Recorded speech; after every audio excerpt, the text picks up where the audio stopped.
A lot of this isn't going to make sense to you, and I'm sorry about that. I'm just going to start at the beginning, with the house.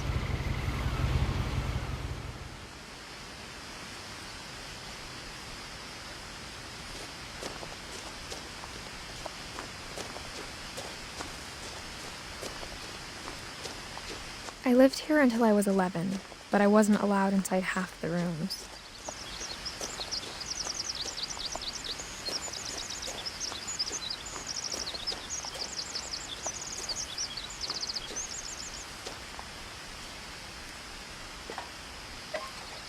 Inside the mailbox were bills from 7 years ago, marked urgent, open immediately.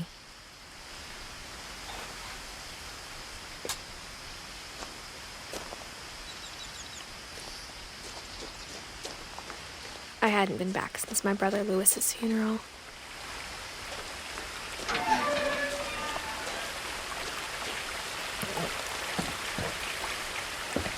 In her will, my mother left me a key, but didn't tell me what it unlocked.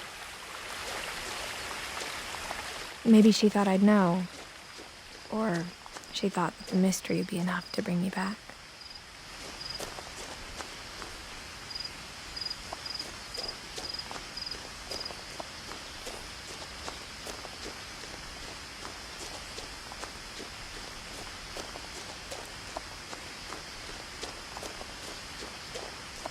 No one had driven this way in a long time, but I saw a few hoof prints.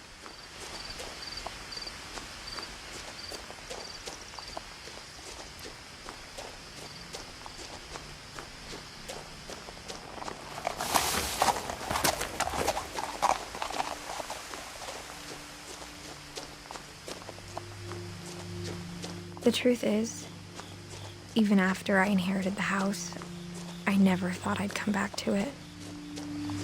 But now I had questions about my family that only the house knew the answers to.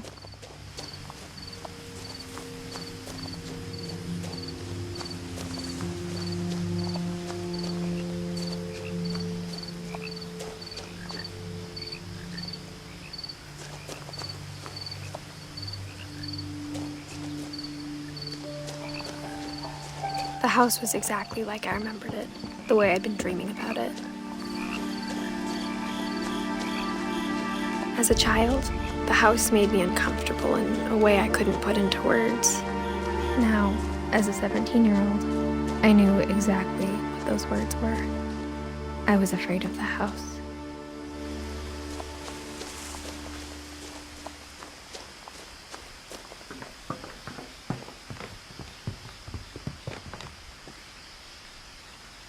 I hoped the key might unlock the front door. It didn't.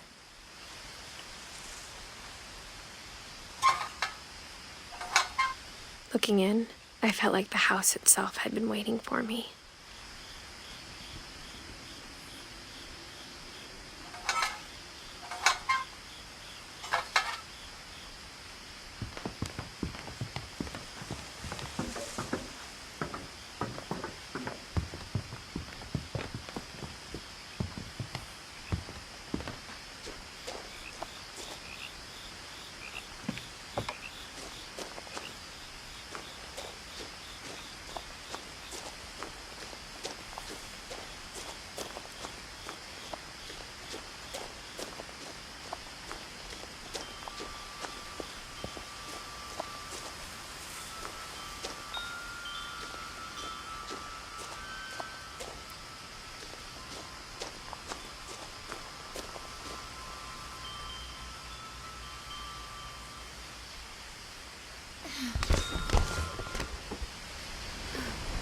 Crawling through the doggy door used to be a lot easier when I was 11.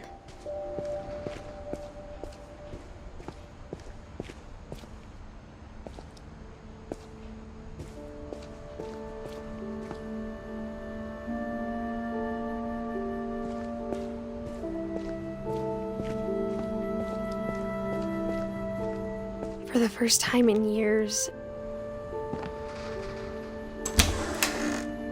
I felt like I was home.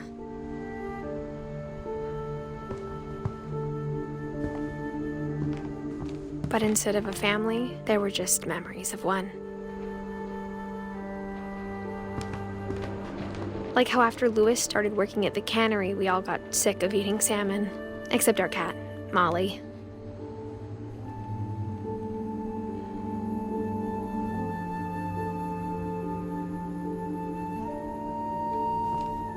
Or how only one restaurant would deliver to our house, so we had Chinese a lot.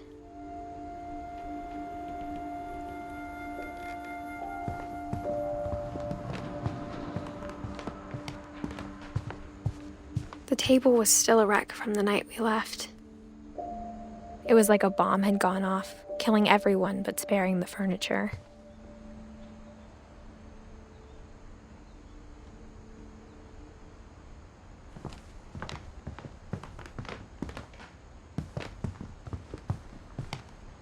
My mom was the only one of us who could imagine Great-Grandma Edie living in a nursing home.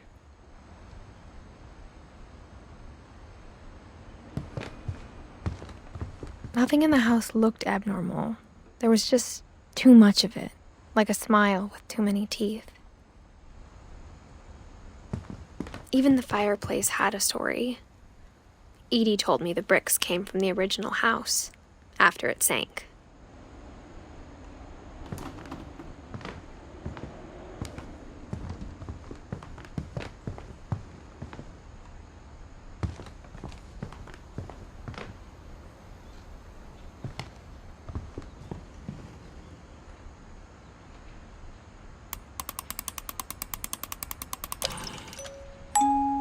Great-Grandpa Sven built a music box for Barbara, along with the rest of the house.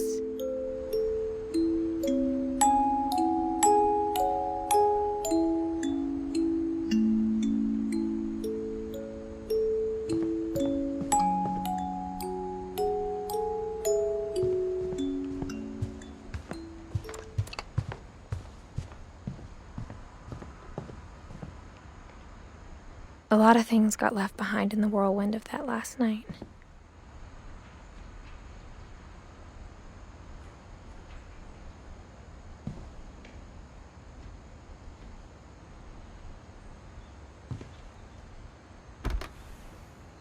Edie told me once that every Finch who ever lived is buried somewhere in the library.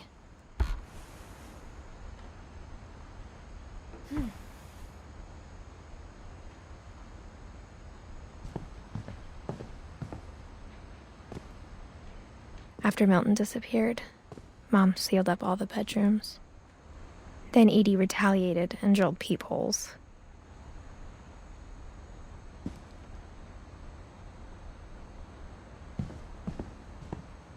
I spent a lot of time playing in Great Uncle Walter's room. I think my mom sometimes regretted not sealing it up.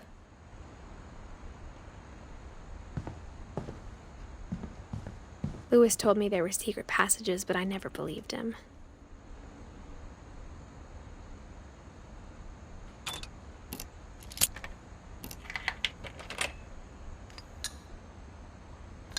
Turns out, my mom was really good at keeping secrets. Now it was time to find out what my mom had been afraid of.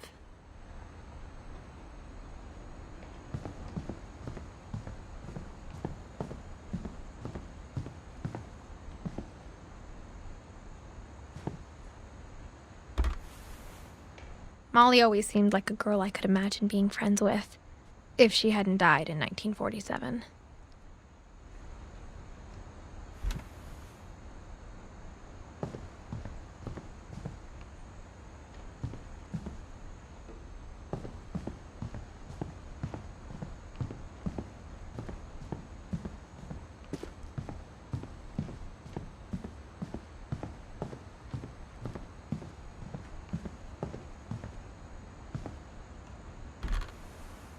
As a kid, I just assumed every house had peepholes and sealed rooms you weren't allowed inside of.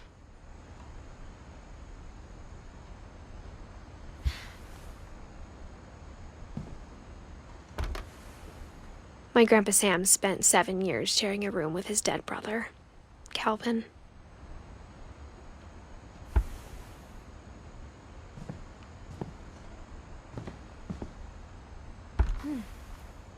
The last time I was in Edith Sr.'s room, I was 10 and she was painting my portrait.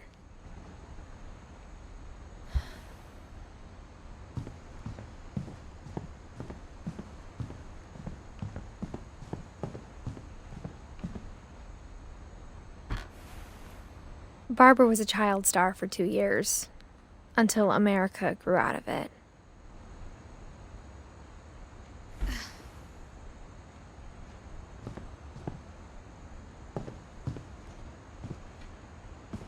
Mom must have locked the third-floor stairs on the night we left.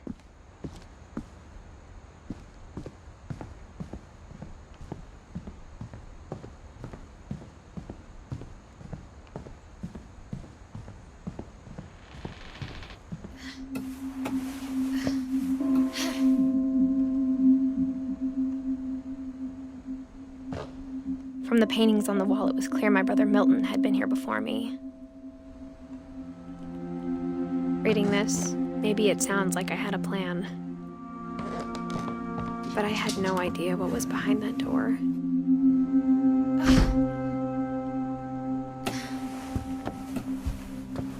Just like I had no idea where all this was gonna lead.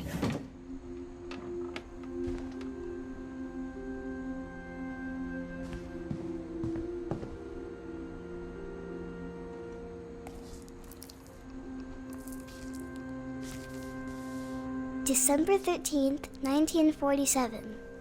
Dear Diary, I'll be gone soon, but I wanted to tell somebody about what's gonna happen. It started when Mom sent me to bed without dinner.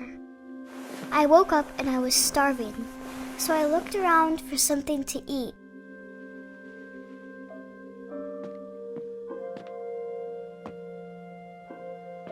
The gerbil food was dry, but I didn't mind it.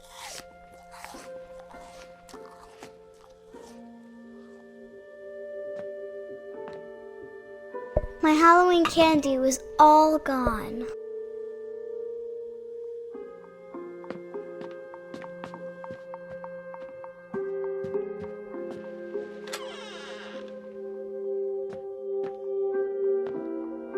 I kept eating and eating.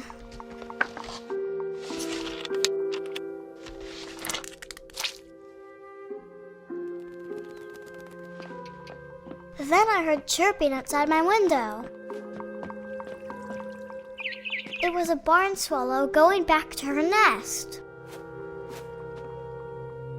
I reached out for her.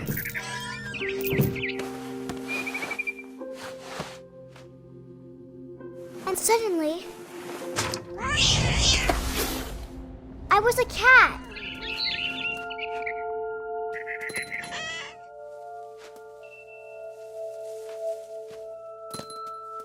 I tried to be quiet, but the bird was really scared.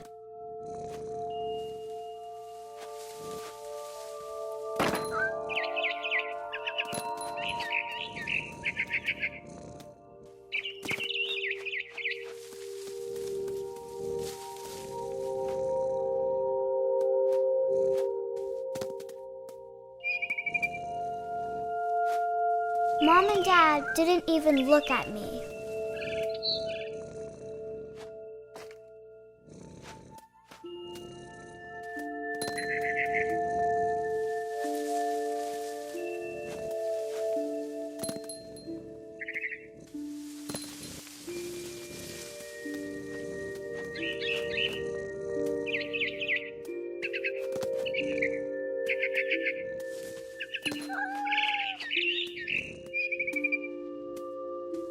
I jumped and I almost got her.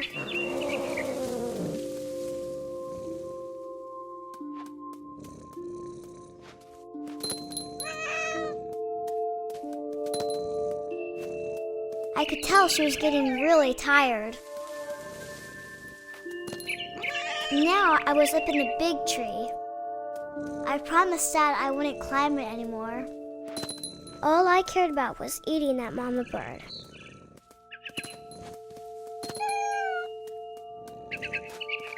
I gobbled her up. And suddenly, I was an owl.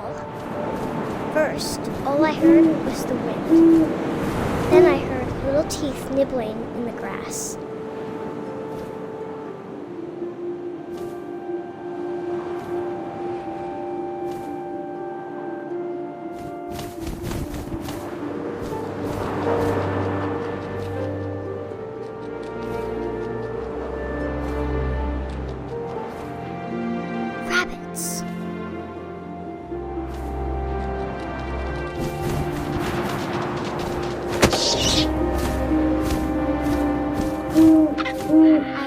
imagined his face looking up and seeing mine through my talons. I swallowed him up, and I didn't chew one bit. Then I flew off to find something bigger.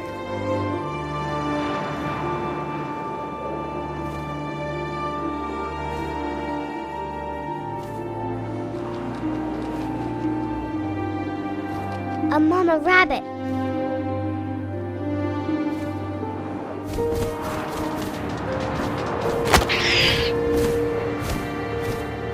She was almost too big to carry.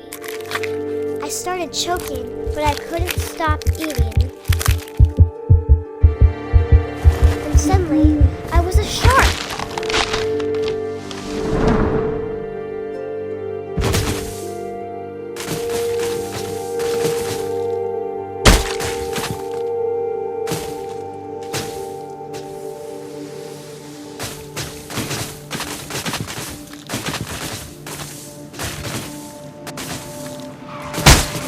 I rolled off the cliff and into the ocean.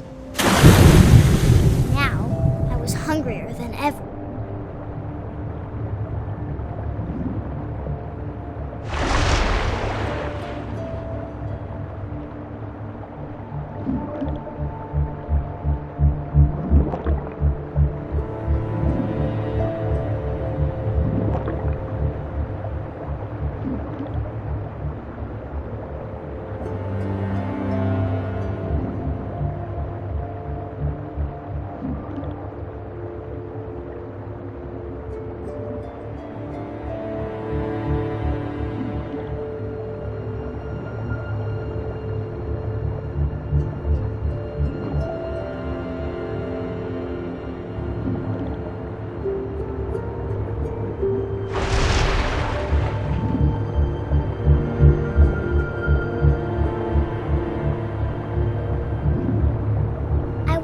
Fat, juicy seals.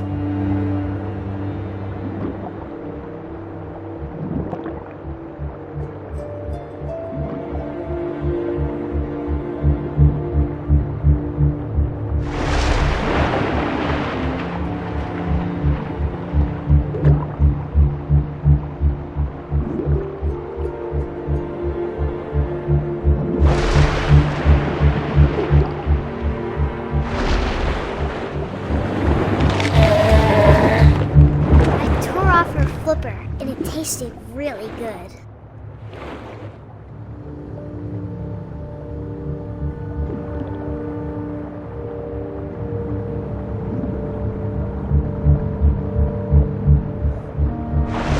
I grabbed on tight.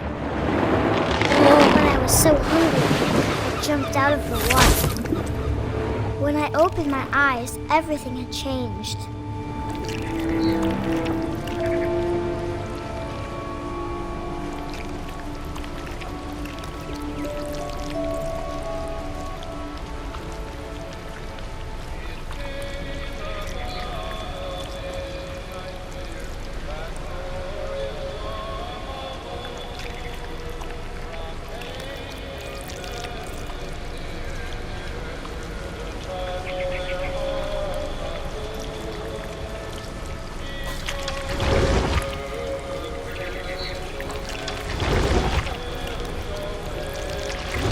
A monster, and I smelled people everywhere.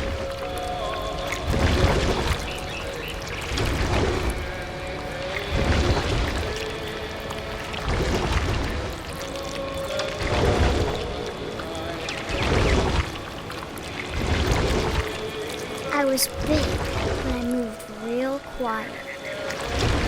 Yeah! Ah!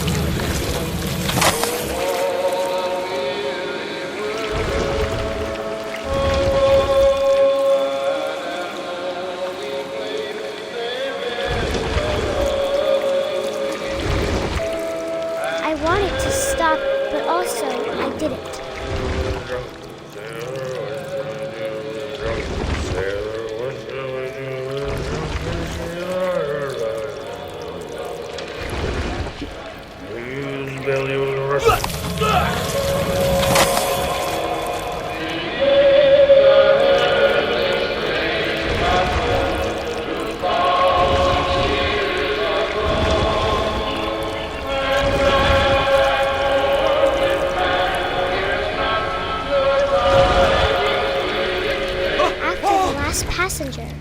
still hungry. And across the water, I smelled something new. Something I had to have, so I swam towards it.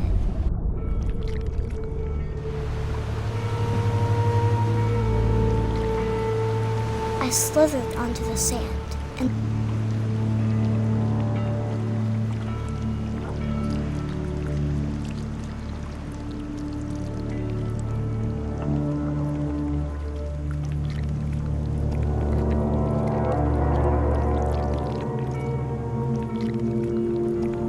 I got closer and closer.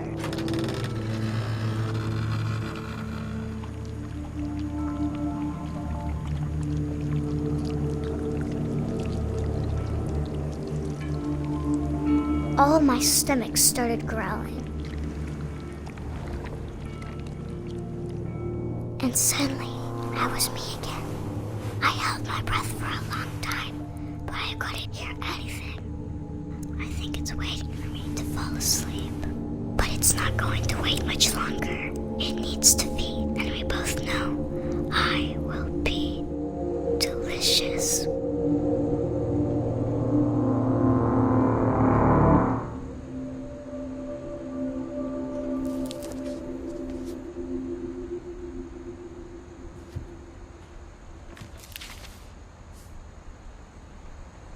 I'm not sure if I believed all of that, but I'm sure Edie would have.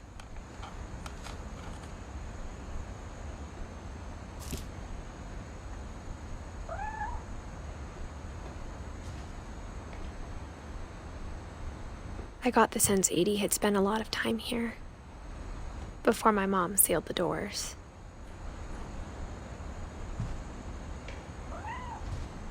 I can't describe it, but I felt like some part of Molly was still here.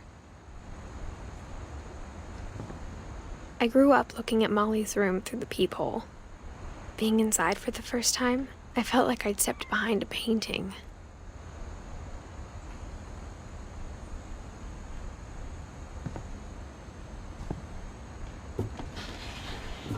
Molly's gerbil had a tiny bedroom with its own even tinier gerbil cage.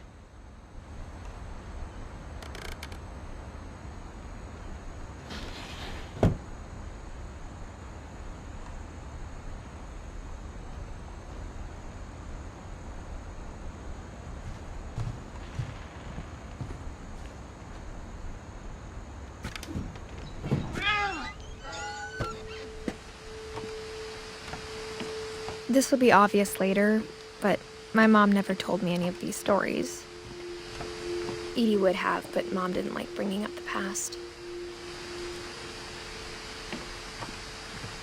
Though, when we adopted a stray kitten, she was the one who named it Molly. I spent a lot of time in Great-Grandma Edie's room. When Edie told people Sven was killed by a dragon, she could also have said he was building a dragon-shaped slide that collapsed. She could have, but she didn't.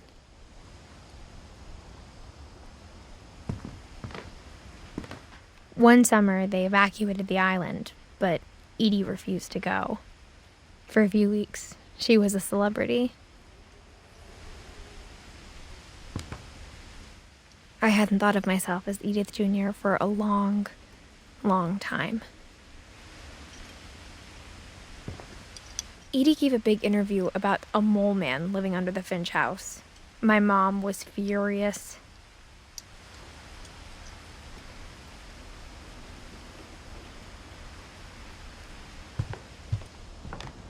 Even in her 90s, sometimes Edie seemed a lot younger than my mother.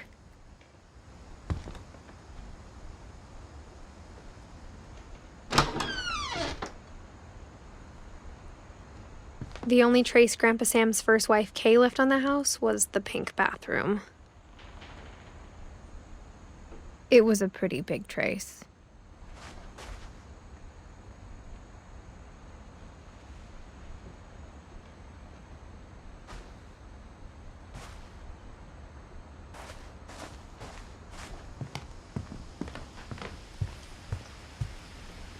Louis died a week before we left, but Edie had already started to memorialize him.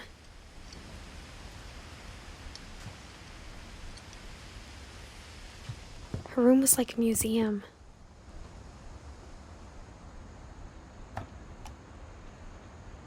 For 500 years, the Finches have been famous throughout Norway for their fortune and misfortune. Odin Finch buries the latest victims of the family curse, his wife Ingeborg and their newborn son, Johan. On January 7th, 1937, he set sail with his family and his house, hoping to leave the curse behind. But 40-foot waves off the coast of Washington send the house and Odin to the bottom of the sea. Odin's daughter Edie, with husband Sven and baby Molly, step ashore on their new home, Orcas Island. Odin Finch is the first to be buried in the new family cemetery. His daughter Edie is already dreaming of a new Finch house.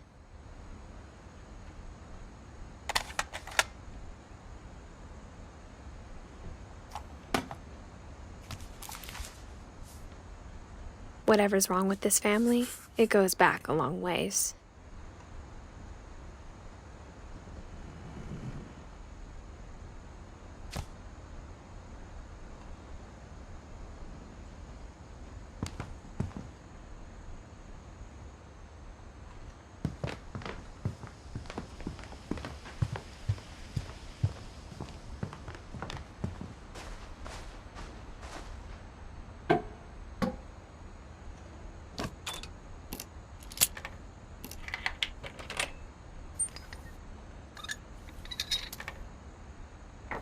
There's a secret in this bathroom. It's in the last place you would look. It isn't in the cupboard.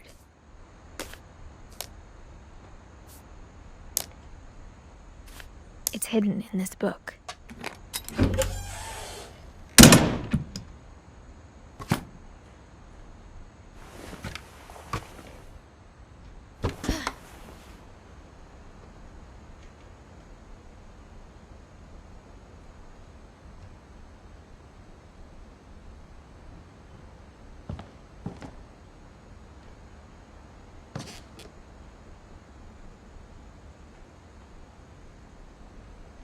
Sven gave Sam an old camera he'd refurbished.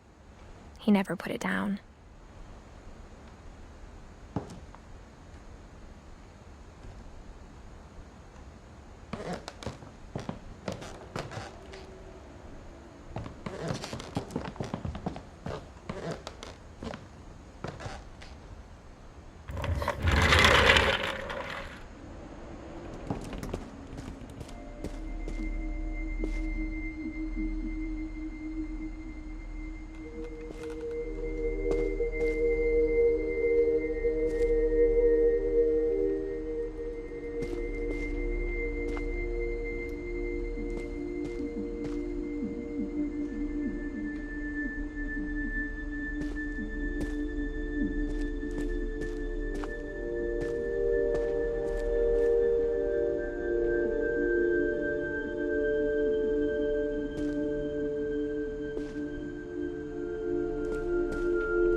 I knew Grandpa Sam had a twin, and that he never talked about him.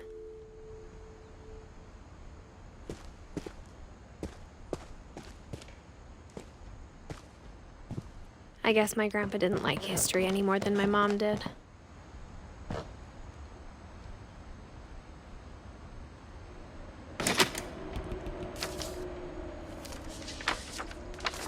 How I Want to Remember My Brother by Sam Finch. The thing I remember is that when he made up his mind, that was it.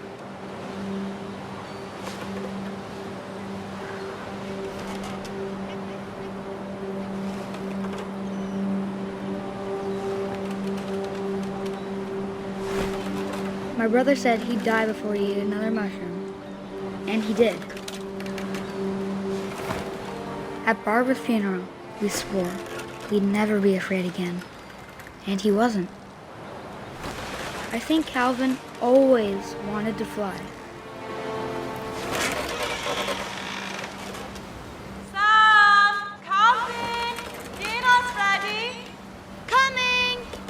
But that day, he finally made up his mind to do it. I told him going around was impossible. Maybe if I hadn't said that,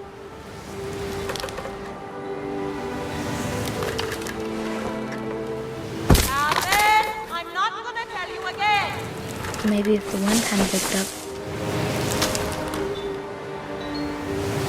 then maybe he'd still be here. But I doubt it. I think he'd already made up his mind. That's what I want to remember about my brother.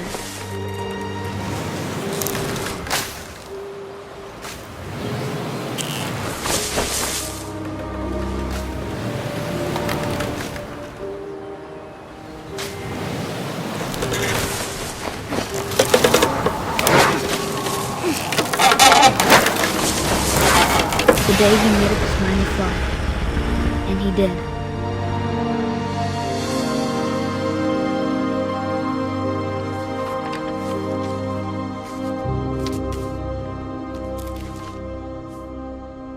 Calvin's story felt strangely familiar. When I was younger, I remember trying to do the exact same thing.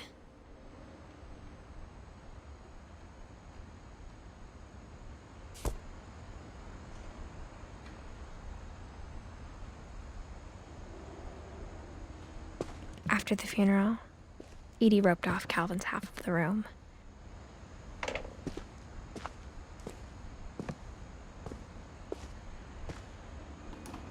Mom said Grandpa Sam enlisted at 18 and never set foot in the room again.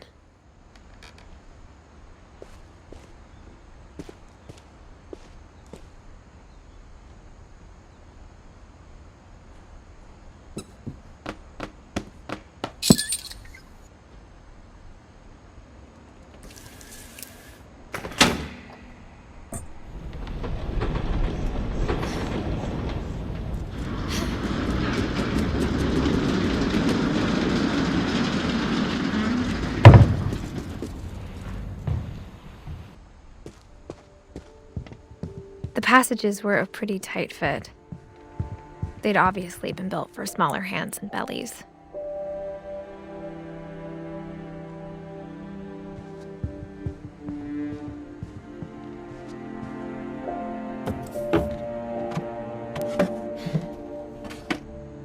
Growing up, I always thought of Barbara as a child star.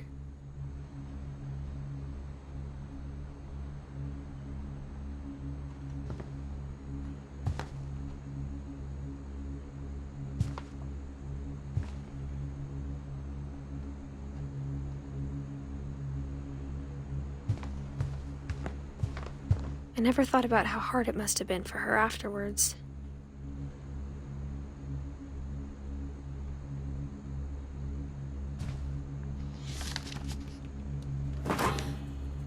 Of all the stories people wrote about Barbara's death, I'm surprised Edie saved this one.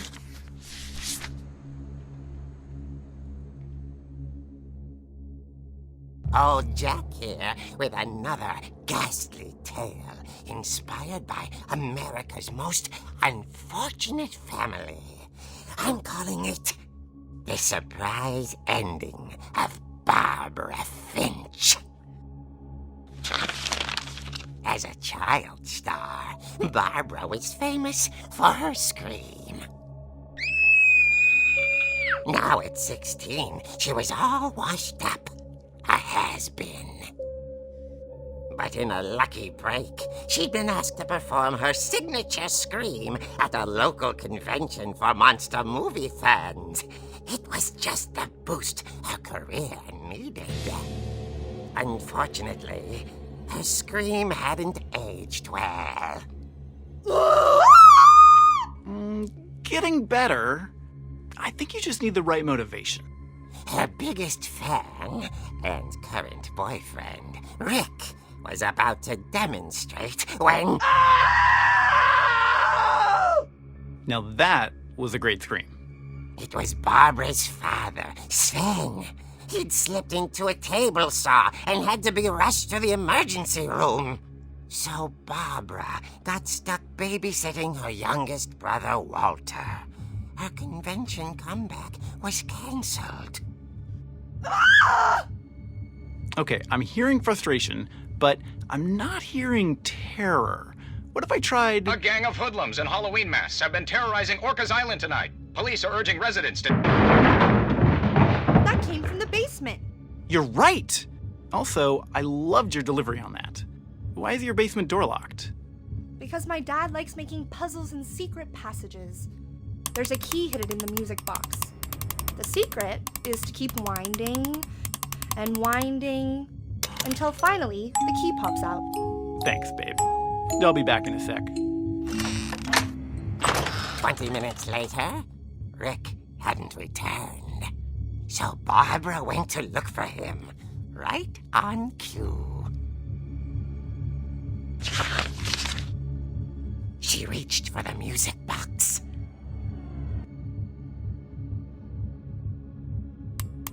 And as she wound the key, she listened for Rick, but the house was silent.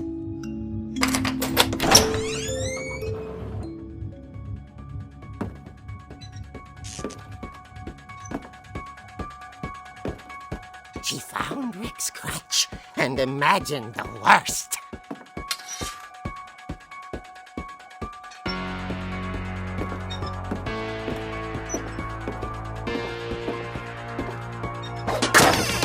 The gang's leader is the infamous Hookman killer, Dr. Carl Hamill, who impaled and then ate his family 10 years ago tonight.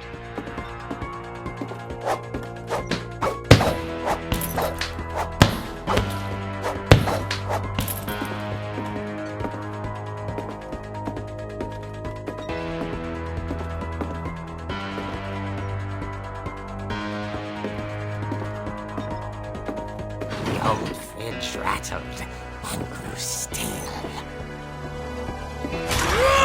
Oh dear! Oh! Rick? Barb, relax. I was just trying to scare you to help you find your scream. Well, I'm not scared, Rick. I'm furious. Then act furious.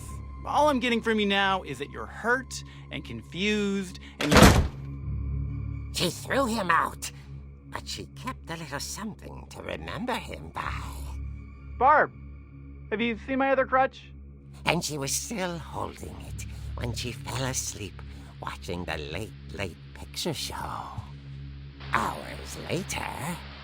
Barbara! Walter, what's going on up there? Ah! Okay, I'm coming up, but if this is a trick, you're dead, Walter.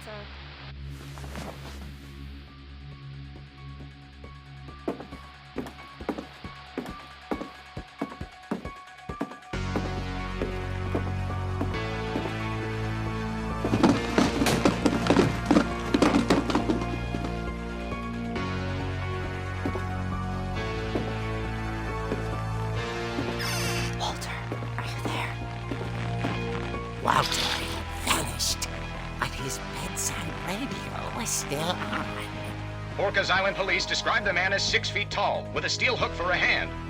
Residents are urged to lock all doors and windows and notify the police of any suspicious activity.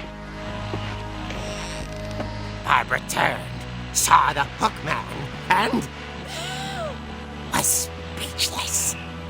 He was quite smashing. And whoever he was, he couldn't get enough of Barbara. Okay, Barbara, there's gotta be another way out of here.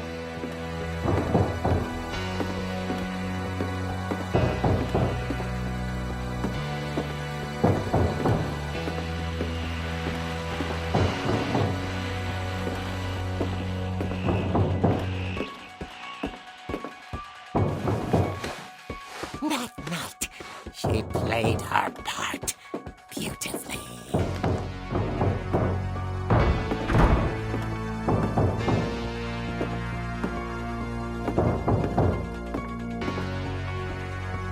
Molly's door hadn't been opened in years. The hinges groaned.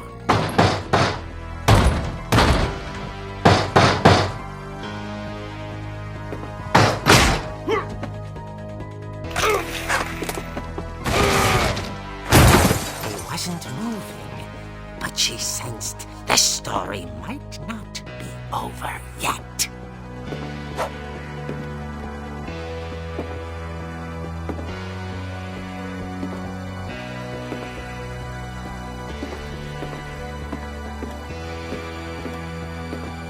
The hookman had vanished. She listened for his breathing, but all she heard was...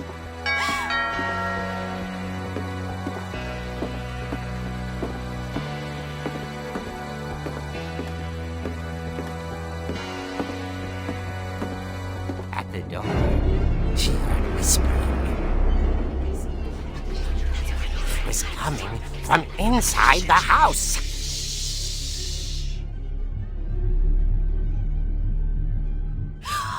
Oh dear.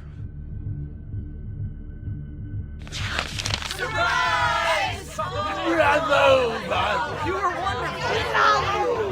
monsters had come to surprise her. For Barbara, it was a dream come true.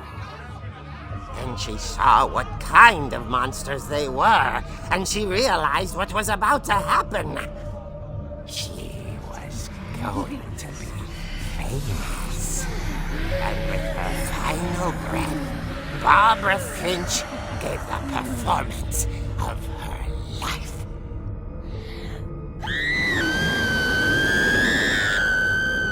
I wasn't there myself, but I hear Barbara was magnificent. Poor girl. She had a taste for stardom. But unfortunately, so did her fans. Of course, the police blamed it all on poor Rick, who disappeared the same night.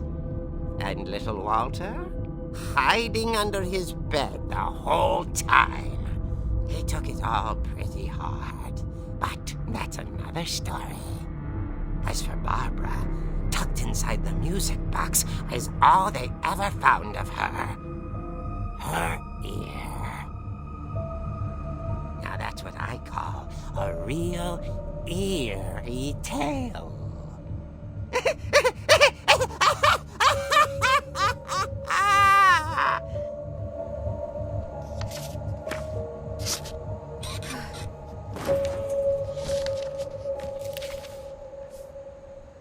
Edie told me all Barbara wanted was to be remembered, as absurd as that comic was. Maybe what Edie saw was a happy ending.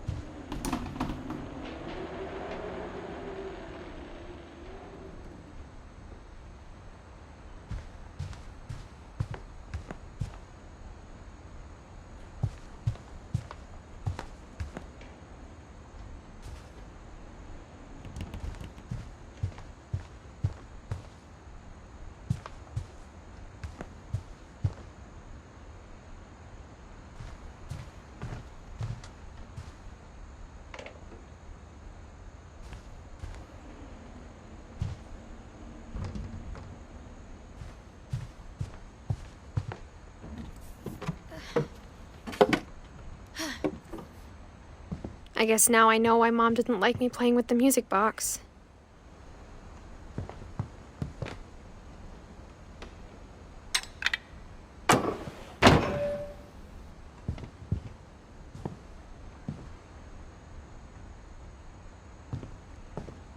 Whenever people ask me about my family, the first thing they always want to know about is Barbara. It's funny. All those times I played with the music box and never found the basement key. Edie's father, Odin, built the original house.